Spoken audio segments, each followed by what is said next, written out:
when you found out you're having to leave, did your parents, I guess they really didn't understand either where you were going or why. So how did they explain that to you? What do you remember about that? The only thing they told me was, we have to leave. That's all I knew.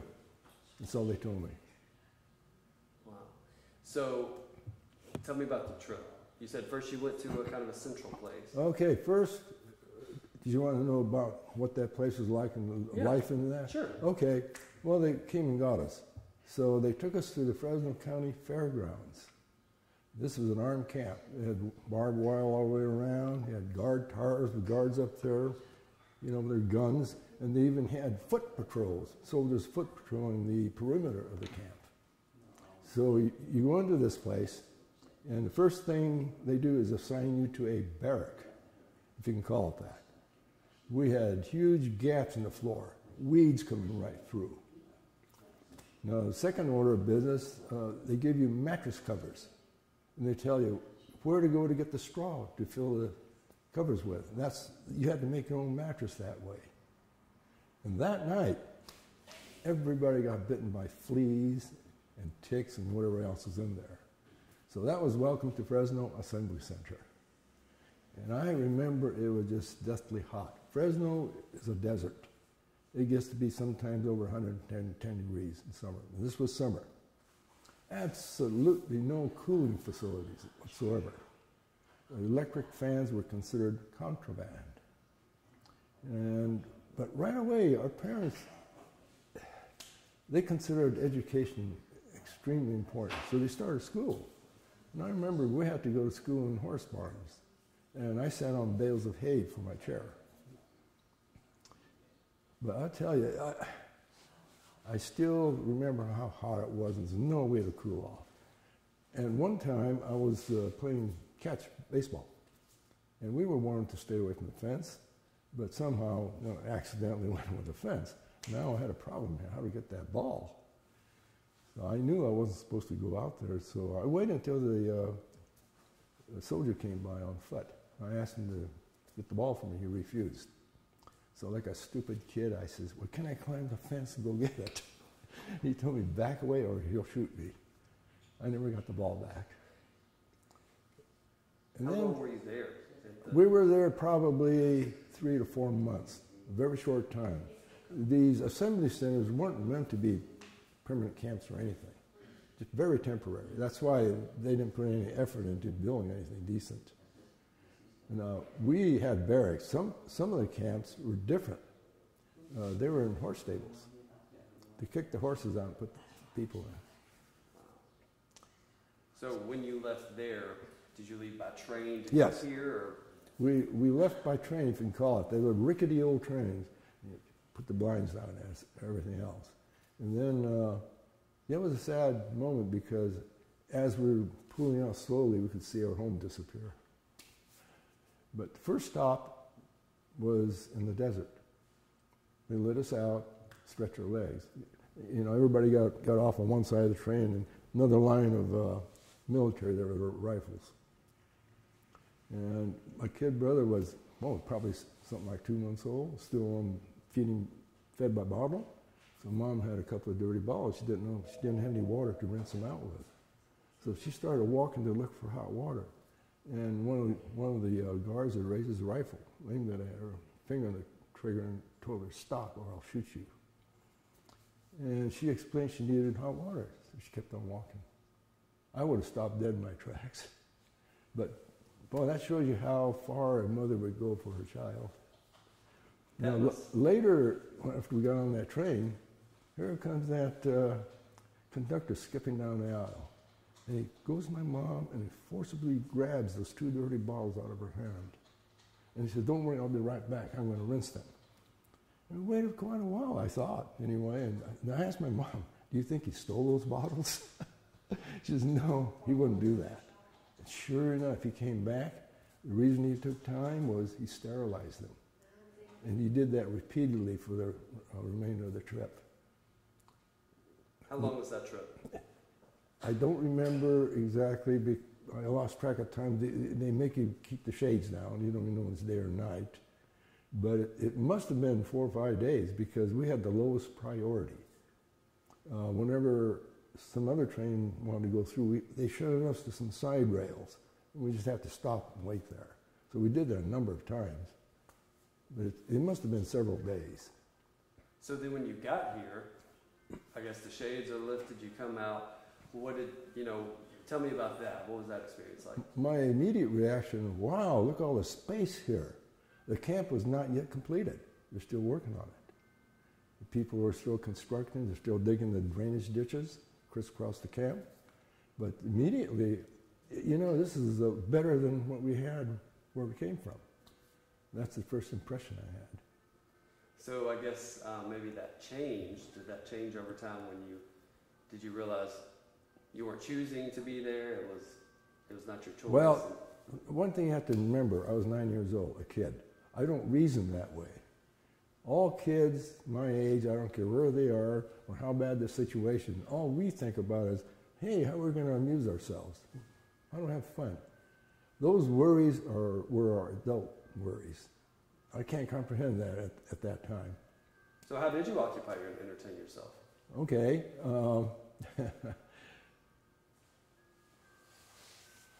My dad was a camp doctor, and he practically lived at the house, but he was hardly home. My mom was sad with my kid brother, just a few months old. And because of that, I had absolutely no adult supervision. And I took full advantage. And I was totally out of control. Early on, I learned how to sneak out of camp. And the forest, that was my attraction. I was fascinated by what's out there. See, where I came from, it's desert. Now I see forest. Wow, this is great. That's what I did. It was a stupid and dangerous thing to do. I was a loner. I didn't tell anybody where I was going or anything. If something happened to me, that would have been it. But some of my experience that I remembered was one time I went out there and I was chasing a rabbit. Rabbits they don't go straight. They go zigzag and then backtrack on. They go all over the place. And finally I got tired and I gave up. I knew I couldn't catch them. And as I was catching my breath, something hit me hard. Hey, I lost my sense of direction. I'm lost. How do I get back? So, boy, I started getting worried about this. So I had to have a plan. So what I did was I decided to walk around a circle, larger and larger circle, to see if I can hit a familiar landmark. And finally I did, and that's how I got back. You can bet I never told anybody about this. So the camp, did it have guards and yes, okay. And barbed wire and okay, yes, the camp was heavily guarded. It was barbed wire around and your guard towers. And, at night they had searchlights too. And they're all armed naturally. And we were told not to, cross the fence. We didn't get near it. And how much did you want to know about the camp layout? I don't know. Well, you don't really have to tell me much about that unless you remember anything. No. I mean, I can tell you, but you ask me. Well, how about, how'd you get out to go to the woods, or were the woods in the camp? I found some dead spots, like a culvert or something, crawl through there, or under the fence, where there's some bushes I could hide in. See, that was pretty easy. It was pretty risky. Well, that's why I say it was dumb and stupid, but trying to tell that to a 9-year-old. Now, with these guards, both at that camp and the center in Fresno, how did that feel to know that there were armed people who could do you harm if you did not do what they said? Well, problem is, as a 9-year-old, you don't comprehend the danger of that. You think you can do anything. And that's what I thought. I can get away with anything. Now, if I were older, I would have thought, this is dangerous. I shouldn't be doing this. Did you have the sense that maybe you did something wrong? I mean, that you were somewhere like that? I never had too much of that thought. My thoughts were, what can I do to occupy myself or have fun, I guess you call it. I didn't seem to worry about the bigger things at that time. Were you away from your other family members from Fresno, or did you have any other family there? Only other family members were grandparents. And where were they? They were nearby. Well, they weren't originally, but I can tell you more about that, but it's just too much time, so I won't do it. Okay. But you still had contact with them. You weren't separated. Yeah. Well, just their immediate family and grandparents, and that was it. Okay. Now tell me about your parents during this time. You said your dad was a doctor. How did that come about? How did he take on that role? Well, he was one of the, you might call it, leaders. And I'm going to tell you about their huge salary. Okay. He was a doctor, so he got paid the most. He was paid $19 a month. And that's about the same as an Army private. And for that, he not only worked his regular shift, but he lived at the hospital, covered 24-hour emergencies. So you can figure out per hour how much he got. And everybody was below that. But money was not the primary issue here.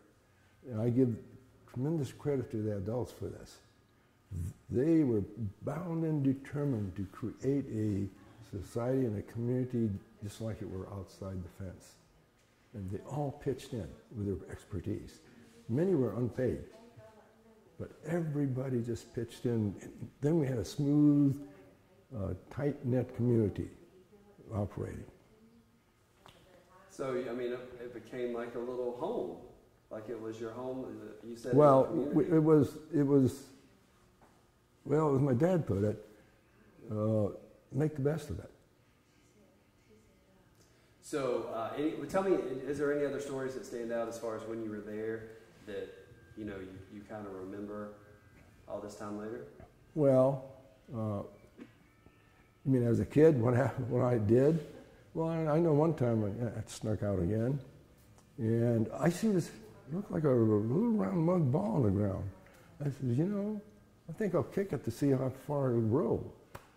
As soon as I kicked it, out swarmed the hornets. And I ran, but you can't outrun hornets. They hit me many times. Well, I knew I had to go see Dad because I was suffering here. And I didn't know which is scarier, the hornets or Dad. So, he asked me, hey, where were you? What were you doing? Where'd you get stung like this? And, well, I was near the fence, and I was minding my business, walking along. They came after me. But I neglected to tell them what side of the fence I was on.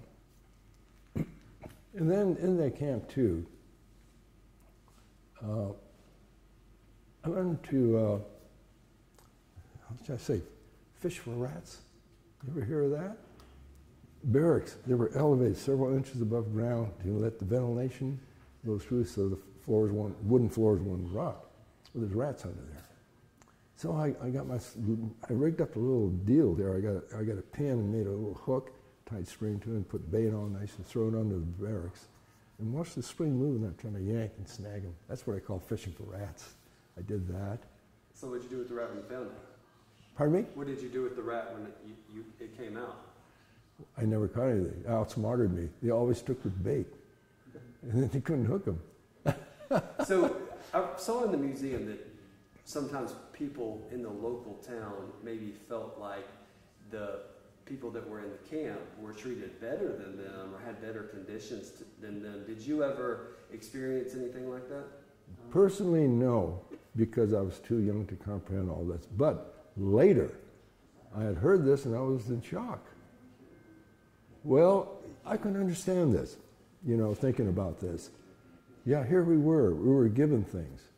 And we had electricity, plumbing, where we needed it, and the outside folks didn't have this. See, they're looking at us enviously. But we lacked one thing, our liberty. So I asked people, well, how important is losing your liberty? Is that a good trade-off? Would you do it? I tell them, you can do the same thing. Go get incarcerated. They'll take care of you. All your basic needs of life, but you must give up your liberty. But you've already made the decision that's more important to keep the liberty because you're not incarcerated. Did you, know what was going on with the war? Was that ever talked about? Oh, as yeah. far as the status? Yes.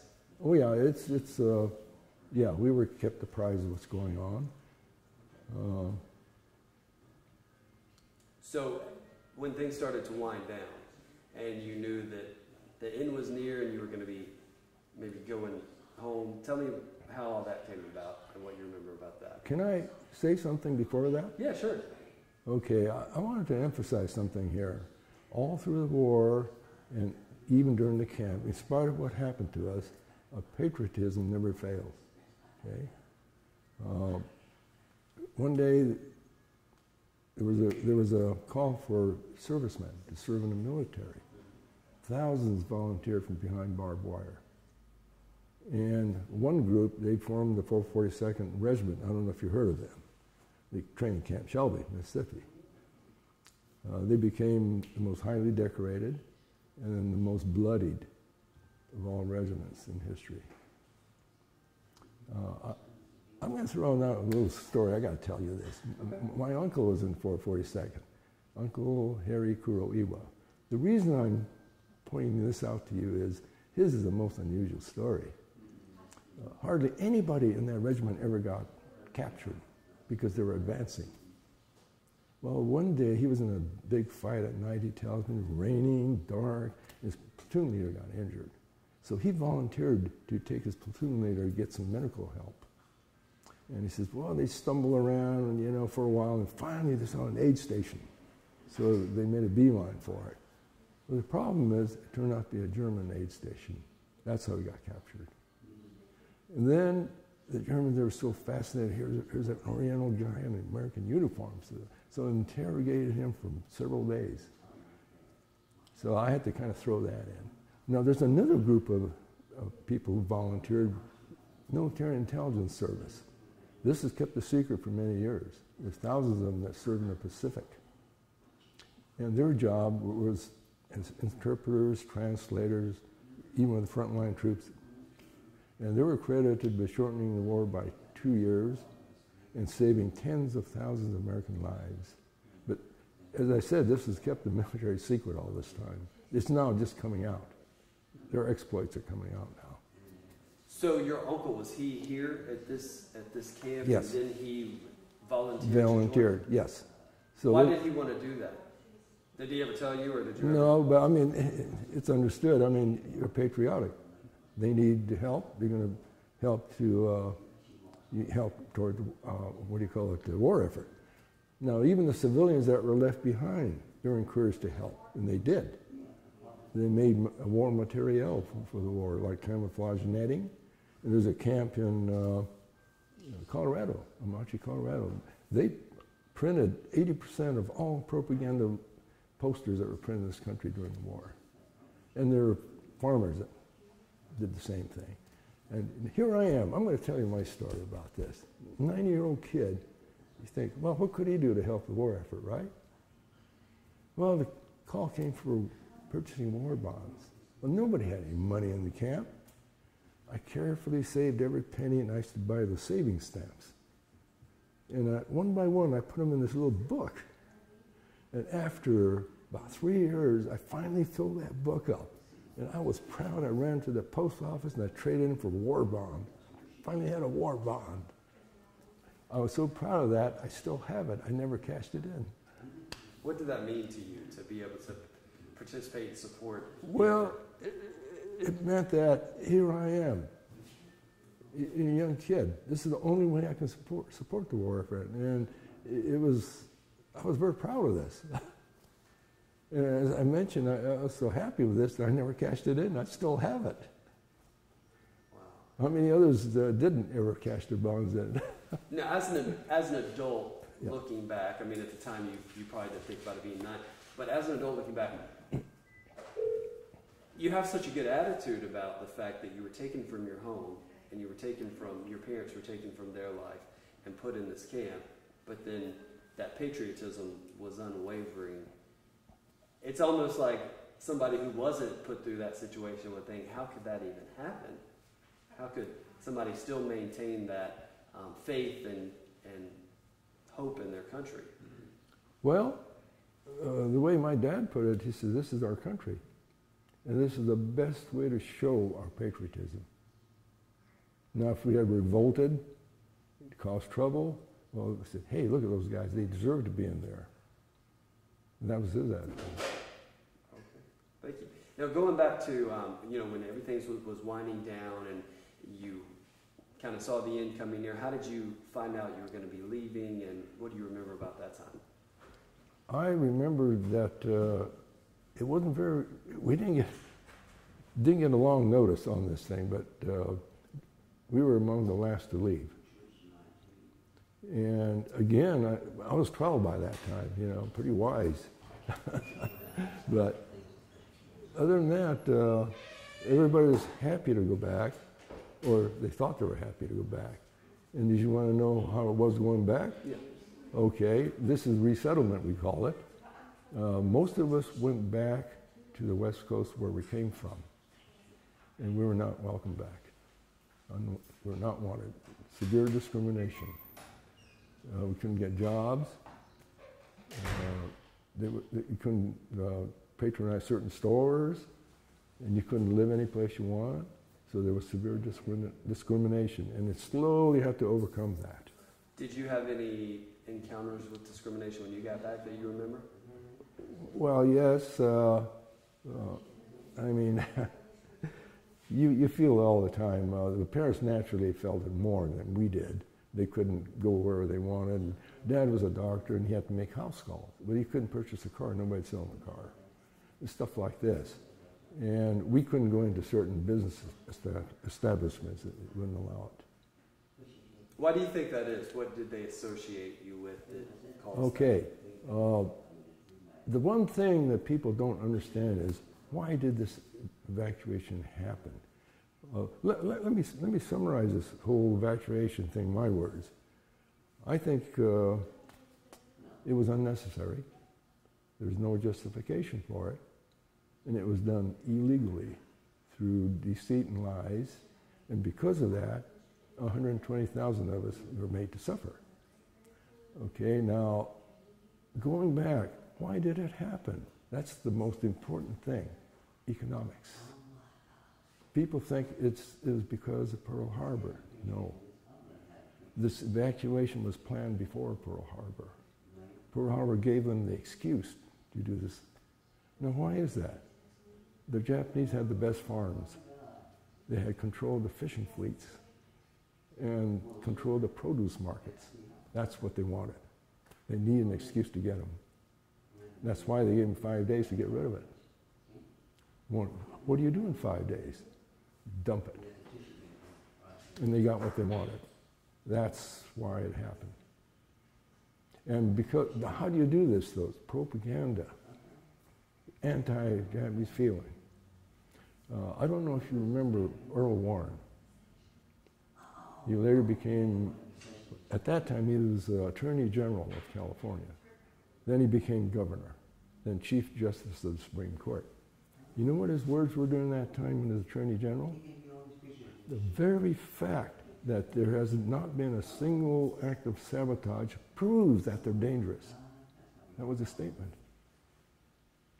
That's the kind of thing that was prevalent in those days. So do you feel like the country's leaders kind of turned their back on the population or targeted it to get what they wanted? Is that what you're saying? Absolutely. And they had a perfect guy to carry it out. He didn't like, he was a general, but his wasn't economic. He wasn't toward that, but he just hated us. So they had the perfect solution for this. Now, your dad was a doctor before you guys left too. Yes. So when you came back to Fresno, how long did it take to kind of get back to where you were? Or did your parents ever get back to where they were before you left? It probably took him, well, before he went into the camp, he had just established his practice. He was in practice about a year. So when he came back, probably took him a couple, 3 years to get established again. What's his name? His name is Kikuo Taira. Okay. Do you mind spelling that for me? I'm sorry. Sure. K-I-K-U-O. His friends call him Keek. I got a picture. Oh, that's right. His picture there, he's examining a patient. Yeah. And what's his last name? It's the same as yours, obviously? Yeah, Taira. Taira. Great. Now, with this story, we want to, a lot of people around here don't even know that camp is there. So we're trying to shed light on that issue and remind people that this really did happen in American history. What would you want people to know about your experience and the experience of 100,000 other people? Well, it certainly was unjust, and we certainly don't want it to happen to anybody else. And there's always a danger of that. That danger never ceases. I don't know how much information you need. Well, this is television, right, or whatever it is. Yeah, I could have given you my dad, one of their doctors' oral history that they gave, and it's printed though. If you want that. I would love a copy. Yes, sir. Okay, all right, because he's one of the leaders, so he will give you a good background of what they went through. Okay. I have it in the car someplace. Anything else you wanted to add? Well, it's nice that people come down, and I also want to add that, my goodness, those people in McGehee that pushed to get that museum, that's phenomenal, actually. And the good work that they're doing here to try to get the word out. I'm really grateful for them, and it's amazing such a small place can do such a large project. I'd like to thank them for that. Great, thank you. Was there any resentment? I'm sorry? Was there any resentment during the whole ordeal? During the process or after or Both, what? Yeah. Both, as a child. Well, it depends upon who you talk to. I'm sure there's resentment, people who lost everything. I mean, they're very resentful. However, see, the younger you are like me, you're asking me through the eyes of a 9-year-old now, you see, and I don't think that way at that time. I'm just thinking about having fun. And kids anywhere will adapt to having fun. But the adults, I give them so much credit for what they sacrificed and what they went through. Most lost everything. Some of them never recovered. It just hit them mentally hard. And in my particular case, I didn't realize how much I had suffered. After I got out of camp, what happened was, because I was having so much fun in the forest, I didn't associate with other groups of kids. I lost my ability to rapport with people. When I got out of camp, because of that, I couldn't deal with other people. I became a recluse, an introvert. And that hurt me for the rest of my life. So in that way, it really hurt me personally, emotionally and psychologically. Now, you talked about your experience, my experience, long term, but would you say there were a lot of implications long term for people when they left? It wasn't just done when they got back home. Oh, no. Because of the discrimination, they had to overcome that. And some of them always carried some scars. So in the museum, it talks about how there was kind of a change in the dynamic of the family unit for some people. Yes. Tell me about that. Okay. Well, before the camp, it was a tight-knit family units. They did things, they ate together, they lived together. And once you got into the camp life, it's communal. The barracks are only for sleeping. And you hardly got any privacy. Your privacy between families were a sheet or a blanket or canvas. That's the divider between families. And then inside we had a centralized mess halls, centralized bathing facilities, and washing facilities. So everything was centralized. And you had to go down there and line up for everything. So because of that, you lost your family unit as far as eating together. That's why I went wild. I could do anything. So it did kind of disrupt the family. Now, I don't know if the parents lost very much control of that after. Once you lose something, it's hard to get it back. But I can't ask my parents about that. They're gone. Do you worry that as people who went through this experience are no longer with us, that this history may be forgotten? Well, I sure hope it isn't forgotten. But first, it has to be known. I mean, you'd be surprised how many people don't even know it happened, even. This is in California. Arizona. I went to a southern town. It was near two big camps there. And there's a little museum in this town. And the owner was from New York. And in his opinion, this evacuation never happened. That's what he tells people. Wow. And here, the camps are right there. The Navajo women that was working there knew about it. But as far as the owner, it never happened. Well, hopefully this story will help continue to spread the message Well, and shed some light on that. Sure hope so. Very much.